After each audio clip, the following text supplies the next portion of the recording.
नमस्कार किसान साथियों, मैं आपका दोस्त नरेंद्र पोरवाल आपके अपने YouTube चैनल देश किसान हमारे किसान में आपका बहुत बहुत स्वागत करता हूं। किसान साथियों, अधिकतर किसान भाइयों की प्याज नर्सरी अभी 40 दिन के आसपास या 35 से 40 दिन के आसपास हो चुकी हैं और उनका अभी लगातार सवाल है कि हमारी नर्सरी की ग्रोथ कमज़ोर है, उसकी ग्रोथ कैसे बढ़ाएं, उसे रोपाई के लायक जल्दी कैसे तैयार करें। क्योंकि इस वर्ष मौसम में बारिश अधिक लेट तक हुई और खेतों में नमी होने के कारण किसान भाइयों को नर्सरी तैयार करने में काफ़ी जद्दोजहद करनी पड़ी और काफ़ी ज़्यादा किसान भाई कुछ कुछ क्षेत्र में तो काफ़ी ज़्यादा लेट भी हो गए। उनकी नर्सरी काफ़ी लेट डली और जिन किसान भाइयों ने जल्दी डाली थी उनकी नर्सरी भी काफ़ी ज़्यादा नुकसान में गई और उनको भी फ़ायदा नहीं मिला और उनकी नर्सरी भी ग्रोथ नहीं कर पा रही है। और जिन्होंने लेट डाला उनकी नर्सरी भी अभी काफ़ी छोटी है। कुछ क्षेत्र ऐसे हैं जहाँ पर नर्सरी अभी रोपाई के लायक हुई हैं पर उनकी भी ग्रोथ काफ़ी धीमी थी और उसके अनुरूप जो हमारी नर्सरी हर वर्ष चलती हैं इस प्रकार से उनकी नर्सरी भी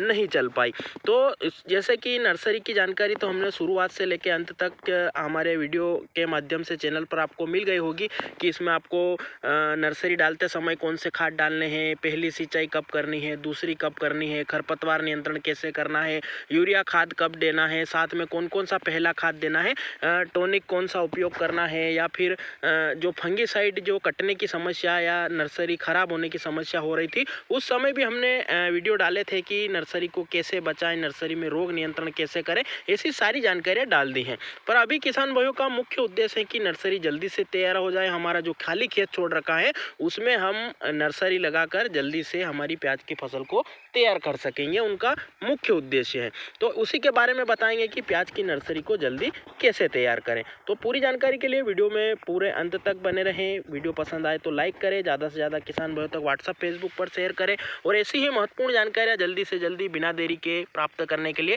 चैनल को लाल बटन दबाकर सब्सक्राइब करें और पास में लगा घंटी का बटन भी जरूर दबा दें, जिससे हम जो भी जानकारी की वीडियो डालेंगे बिना देरी के आप तक जल्दी से जल्दी पहुंच जाएंगे। तो आइए बिना देरी के जानकारी शुरू करते हैं।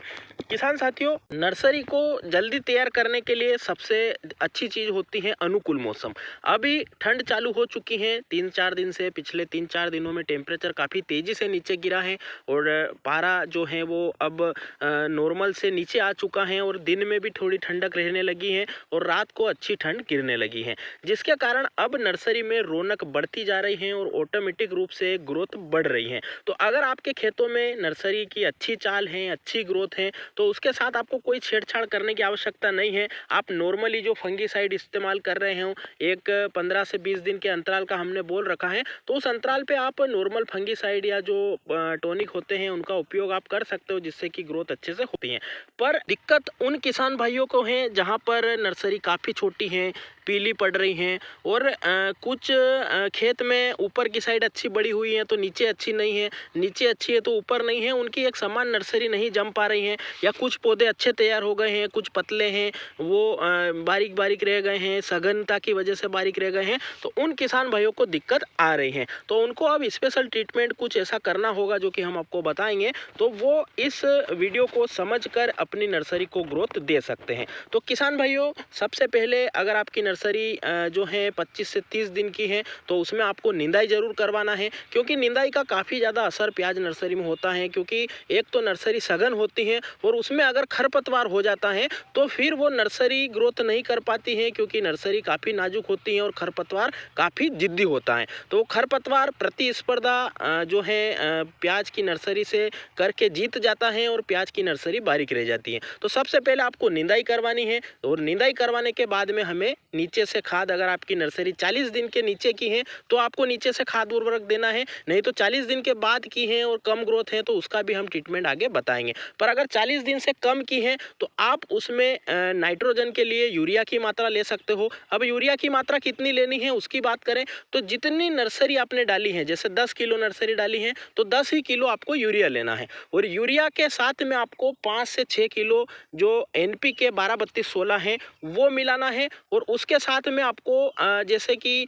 जो हमारा माइको राजा फर्टिलाइजर होता है, जो बायो फर्टिलाइजर होता है, वो आप इसके साथ में मिलाकर भुरकाव करके, निंदाई कराने के बाद भुरकाव करें और भुरकाव करके आप उसमें सिंचाई दे सकते हो, जिससे कि आपकी नर्सरी खेतों में जहाँ पर बारीक है, कहीं बड़ी है, तो वो एक समान रूप ले लेगी और उसमें जड़ों की जो ग्रोथ है वो एकदम से अच्छी बढ़ेगी। क्योंकि डीएपी और एनपीके का हमने प्याज नर्सरी में सावधानी के लिए आपको बोला था कि इनकी मात्रा आपको शुरुआत में कम लेनी है, तो वो मात्रा जिन्होंने कम डाली थी वो अब डाल सकते हैं, क्योंकि इनके बिना जो मुख्य पोषक तत्व हैं, इनके बिना प्याज का तना कमजोर चलता है। तो वो समय अब आ चुका है कि उनको अब वो डालकर अच्छी ग्रोथ दे सकते हैं। बाकी जिन किसान भाइयों की नर्सरी 40 दिन से ऊपर की हो चुकी है,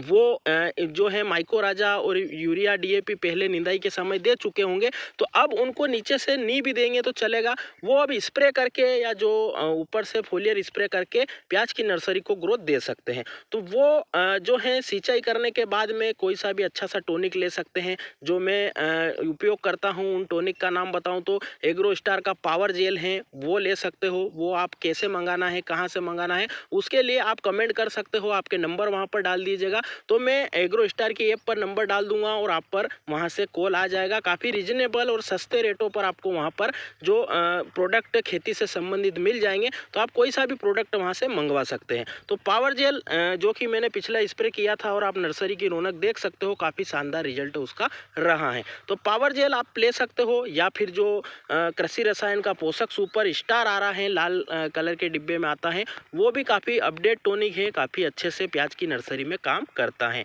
या फिर आप जो अल्बर्ट का बायो 20 आ रहा है, उसका भी काफ़ी शानदार रिजल्ट है, वो भी आप ले सकते हो। इसके अलावा बहुत सारे जो हैं टॉनिक मार्केट में चल रहे हैं, कोई सा भी आप ले सकते हो। जैसे कि क्रांति करके एक टॉनिक आता है, उसका भी हमने पिछले साल उपयोग किया था, वो भी काफ़ी अच्छा रिजल्ट देता है। या नाथ बायोटेक का विंची विन है, वो भी प्याज नर्सरी में काफ़ी अच्छा काम करता है। सिजेंटा का इसाबियोन भी तने को एकदम से मोटा कर सकता है, उसकी भी क्षमता काफ़ी अच्छी है, जो कि अधिकतर फूल और फलों वाली सब्जियों के लिए उपयोग किया जाता है, तो वो भी स्प्रे कर सकते हैं। तो कोई सा भी एक अच्छा सा टॉनिक आप ले सकते हो, इसका स्प्रे करके प्याज की नर्सरी की ग्रोथ आप बढ़ा सकते हो। अब कुछ किसान भाइयों का सवाल है कि नर्सरी में पीलापन आ रहा है, तो पीलापन दूर करने के लिए आप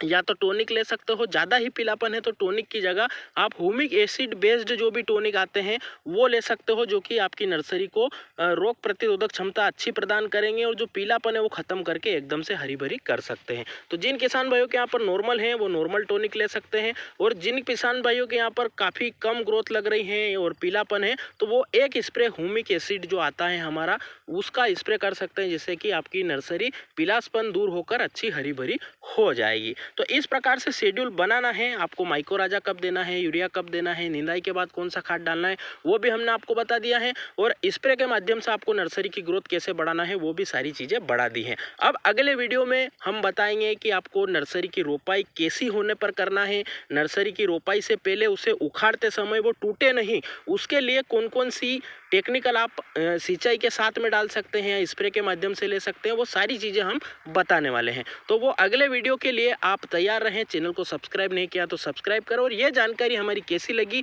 कमेंट में जरूर बताएं। वीडियो को पूरा देखा है तो जय हिंद कमेंट जरूर करें। इसके अलावा आपके कोई सवाल या सुझाव या आपके पास भी कोई जानकारी है तो कमेंट जरूर करें। चैनल पर जाकर खेती से संबंधित लहसुन प्याज की खेती, गेहूँ चना अलसी सरसों मटर के साथ साथ किसानों से जुड़े सभी मुद्दे डाल रखे हैं, आप वह भी जाकर देखें, उन्हें भी लाइक शेयर और चैनल को सब्सक्राइब जरूर करें। वीडियो को पूरा देखने के लिए धन्यवाद। जय हिंद, जय भारत, वंदे मातरम।